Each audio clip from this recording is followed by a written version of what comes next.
Welcome to the Freelance Tribe. Here we talk with skilled freelancers about their professional journey. Stay tuned for real life experiences to learn and actionable steps to take to improve your freelancing career.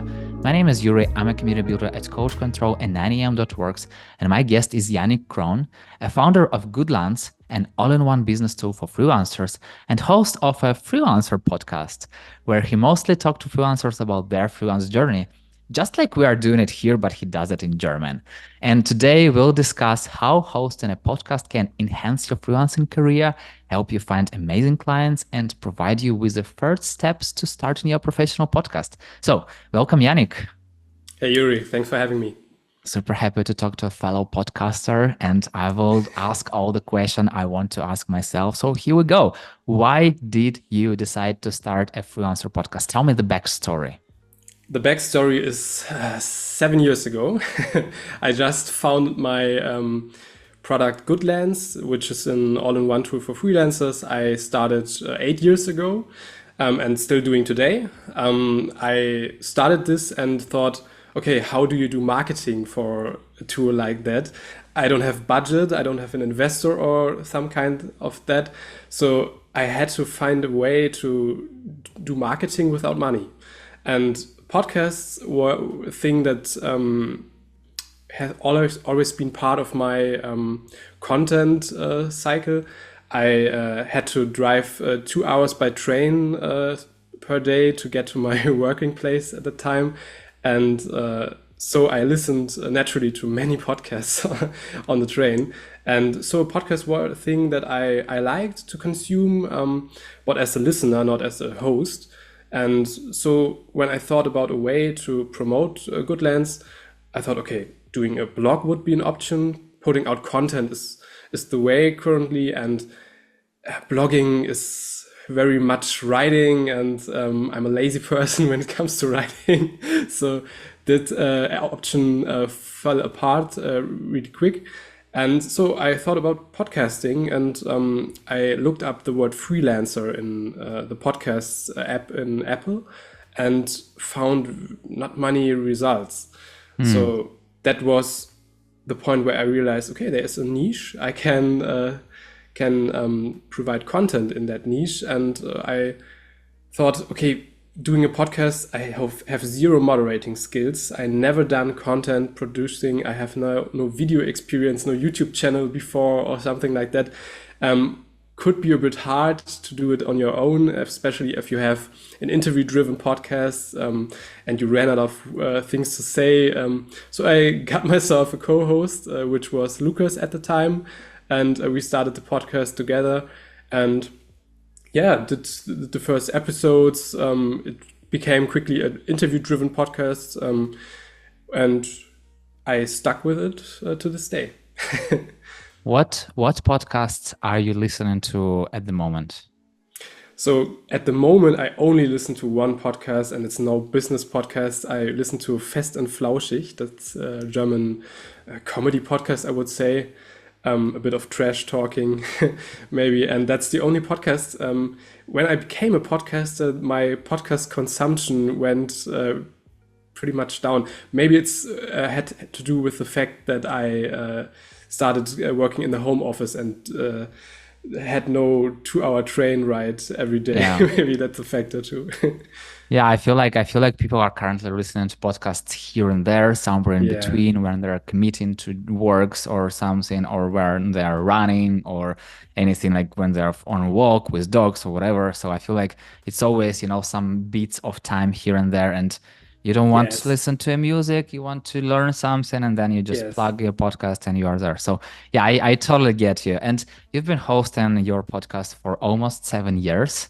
So what are the benefits that you've gotten from it, and how do you think they influenced your freelancing journey? So I learned from my guests. It's to have the timeline, so to lay out the timeline a bit. I was 20 when I started my podcast, so very fresh in the business world, had not much experience, and the podcast was my business companion for the last 7 years, and all those guests influenced the way I do business today. I learned so much from the experience of other freelancers. I had vocal coaches on there who told me how to get the most out of my voice in this podcast setting. So many great advice, I couldn't count it. But that is one thing I learned from it. And another thing is having good conversations, being a good listener. I think hadn't I done this podcast, I would not be on this level of having conversations that I'm today. And I'm really, really grateful for it, because I think it influences my private relationships, not just the business context as well. And that's a really good benefit to have. And what is another factor that's a good benefit? I think having a podcast expands your network extremely. That's a thing. And it's a factor I wouldn't underestimate if I start a podcast. I also feel like it's a great thing for relationship buildings, because, every time that you have this conversation with a person, every time when you come with curiosity, when you ask them questions, when you listen to them, when you ask follow-up questions, I feel like it helps you to build those relationships. Because from my experience, the more I talk to people, even if we met for the first time for the podcast recording, the next day we're almost like friends, like we are much closer than we were before. Yes. So I totally understand what you're talking about. And what are the main 3 things that you've learned while hosting a podcast and maybe even use for now? I think in freelancing is the whole positioning aspect. So that you have to find a niche, a position that you get yourself in as a freelancer, not just being a freelancer for web design and be writing on under your name, I'm the freelancer doing web design, but more like finding a niche. I'm the freelancer doing web design for hairdressing salons, for example. That's a factor I learned from freelancers. Another thing is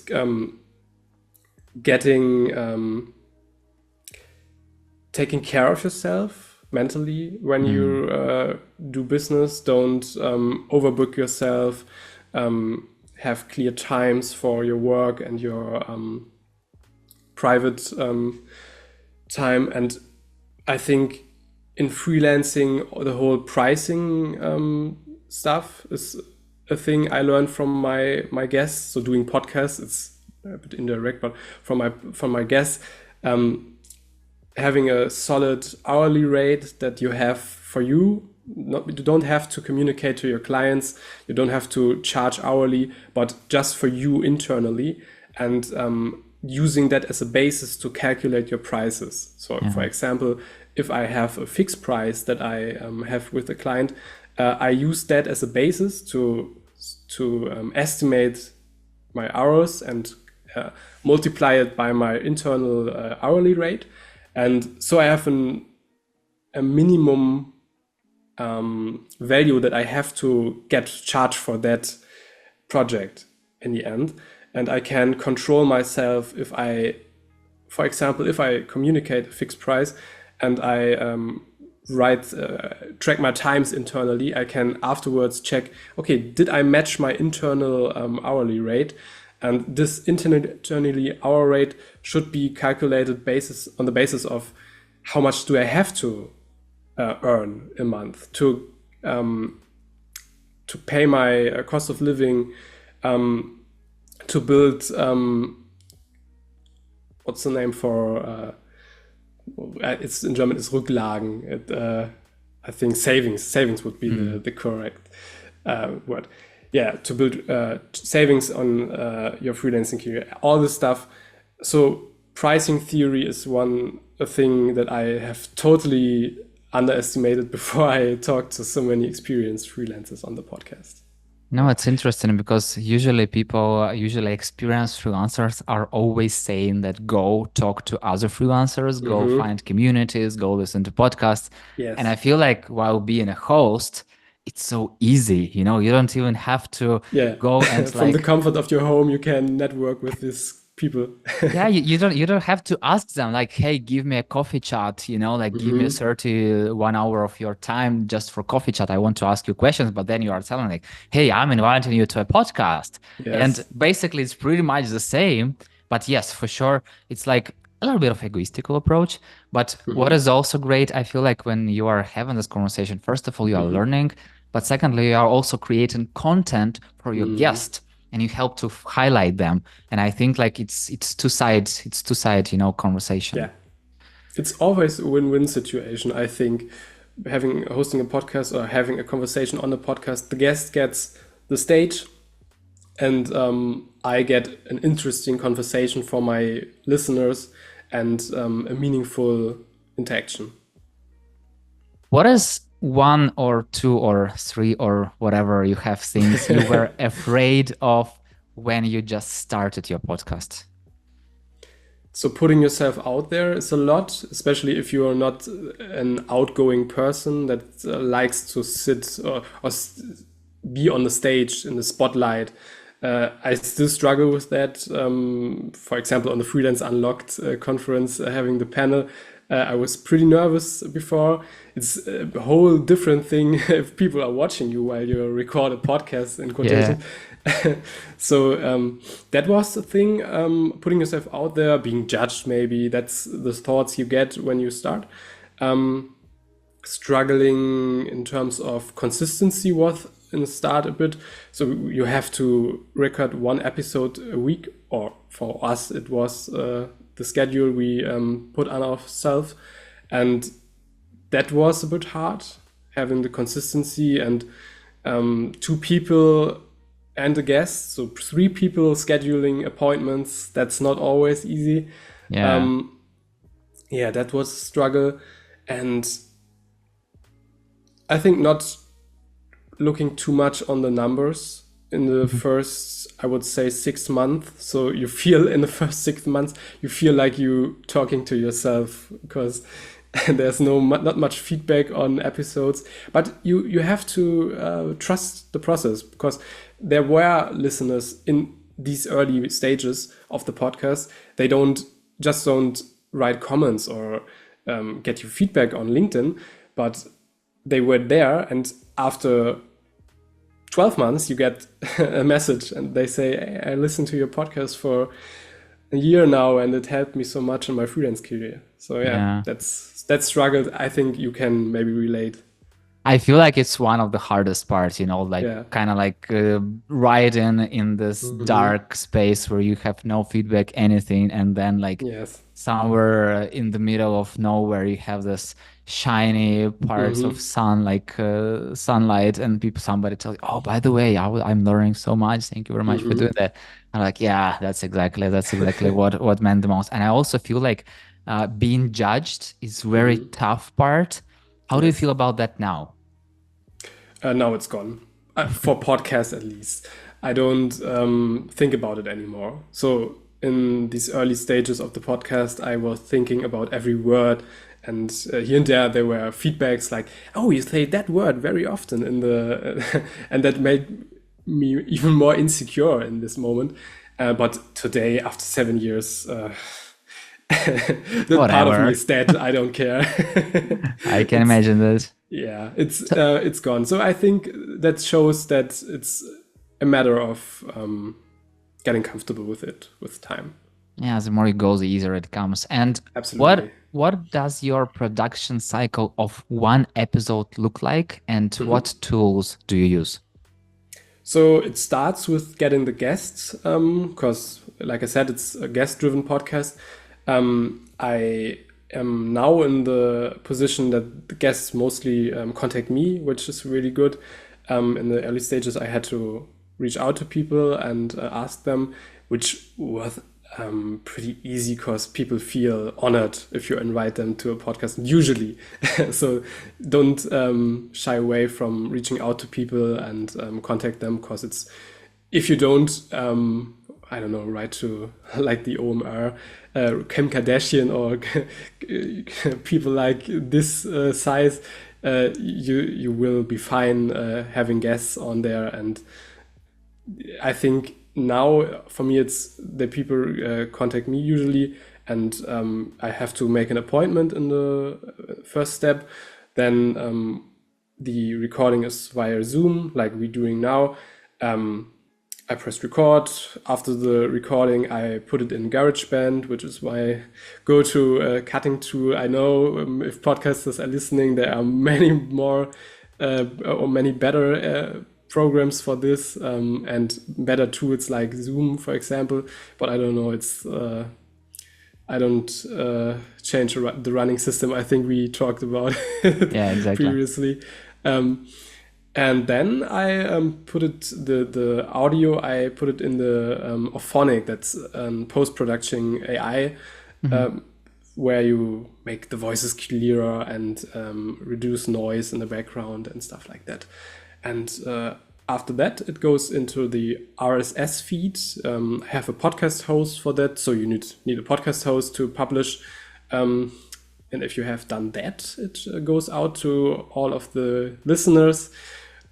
Mostly I post it then on social media after it, and then the episode is out there for the world to hear. You know, it's funny that you mentioned Kim Kardashian. I had a dream one day that I wanted to interview Dwayne The Rock Johnson, and I even reached out to companies that managing his career, and I even received a reply. And it was like, hey, Dwayne is very busy at the moment. And then they ghosted me. So still it was fun, you know, like I'm like, oh, okay, if you answered me, so there is still a chance, but maybe later. I mentioned her because she was the main headliner on the OMR conference, which is a very big conference here in Hamburg. And I thought, how big do you have to be to... Well, it's more about the money, I guess, maybe, but that's to get a person like that of that size, that audience, to come to your event or to your podcast. But if I think they paid 600,000 for it or around that number. Crazy. Maybe if I had that number, she would come to the Freelancer Podcast. But I'm not sure if that is worth paying. I feel like, and who knows if she's a freelancer, you know? I know that John that. Cena, he recently starred in this movie Freelance, so maybe it's better to go to John Cena. Maybe the more interesting guest, yeah. Yeah, I can imagine it. So how do you market the Freelancer Podcast? I mean, like, what do you do? Like the minimum amount of things, what do you do? And what do you wish you were doing in addition? So what I do is posting it on social media, and the benefit from having an interview-driven or guest-driven podcast is the guests share their episode, usually with their audience. So the more guests you have, the more audiences of these guests hear or learn from your podcast.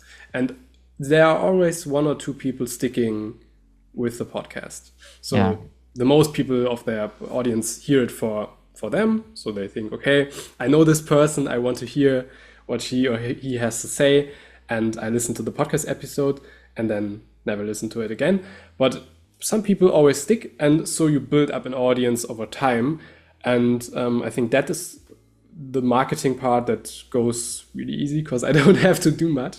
And what I wish I would do more is repurpose my episodes. So produce shorts out of interesting parts of the podcast episode, upload it to Reels or maybe even TikTok, have a whole repurposing chain of one, because one podcast episode is the optimal point to start repurposing your content. There's a whole, maybe an hour-long conversation and you can cut it into bites, make articles out of it, quotes for social media, shorts.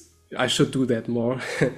It's like a treasury for content. Just out of one conversation, you can have so many things. Yeah, I totally get it. And I feel like still the hardest part for people is to start.